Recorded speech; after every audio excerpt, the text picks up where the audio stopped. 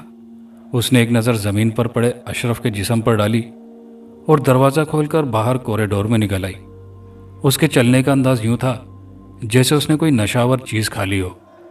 اس بار اس نے اپنا روپ بدلنے کی کوشش نہ کی اور سیدھی صحن میں پہنچ کر باہر جانے والے مین گیٹ کی جانب رخ کر لیا۔ گھر میں اس وقت چونکہ وہ دونوں ہی موجود تھے اور امی اس وقت اسپتال میں تھی۔ باہر کا مین گیٹ کھول کر وہ لڑکھڑاتی ہوئی باہر سڑک پر نکل آئی اور اپنی دھن میں سڑک کے درمیان چلنے لگی۔ رات کا وقت بھیانک سناٹا اور ایسے میں ایک عفریت کا یوں سڑک کے درمیان چلنا ایک ڈراؤنا منظر پیش کر رہا تھا۔ اس وقت اگر کوئی یہ منظر دیکھ لیتا تو شاید ڈر کے مارے واپس بھاگ جاتا، لیکن رات کے اس وقت دور دور تک کوئی گاڑی یا انسان نظر نہیں آ رہا تھا۔ وہ ڈائن اپنی دھن میں آگے بڑھتی چلی جا رہی تھی کہ اچانک ایک شیزور ٹرک کہیں سے نمودار ہوا اور آنن فانن فراٹے بھرتا سامنے لڑکھڑاتی اور لہراتی ڈائن پر چڑھ دوڑا۔ یوں لگتا تھا جیسے اللہ تعالیٰ نے اس بے گناہ اور معصوم بچے اور اشرف کی اندھا دھند موت کا بدلہ اس عفریت سے دنیا میں ہی لے لیا تھا۔ کسی نے سچ ہی کہا ہے کہ بے گناہ کا خون رائے گا نہیں جاتا اور اللہ تعالیٰ کی پکڑ بہت سخت ہوتی ہے۔ اور کہانی کے آخر میں آپ کی گزارشات پر آپ کے نام۔ تو پہلا نام ہے ڈاکٹر سید محمد فیصل علی خان، جازان سعودی عربیہ سے، عالم خان صاحب ممبئی سے، شفیق انصاری صاحب جھارکھنڈ گملہ ڈسٹرکٹ سے، صدام منصوری صاحب جے پور سے، محمد شعیب صاحب رنگون سے، حسن صاحب ہیں شہر کا نام نہیں لکھا انڈیا سے ہیں، اور نور الحسن صاحب ہیں ڈھاکہ بنگلہ دیش سے۔ آپ کے پیار بھرے کامنٹس کا بے حد شکریہ۔ کہانی اچھی لگی ہو تو ویڈیو کو دوستوں کے ساتھ لائک شیئر ضرور کیجیے گا۔ کامنٹ باکس میں اپنی قیمتی رائے سے ہمیں ضرور آگاہ کیجیے گا، اور چینل پر نئے آنے والے دوستوں سے گزارش ہے کہ چینل کو لازمی سبسکرائب کر لیجیے۔ شکریہ۔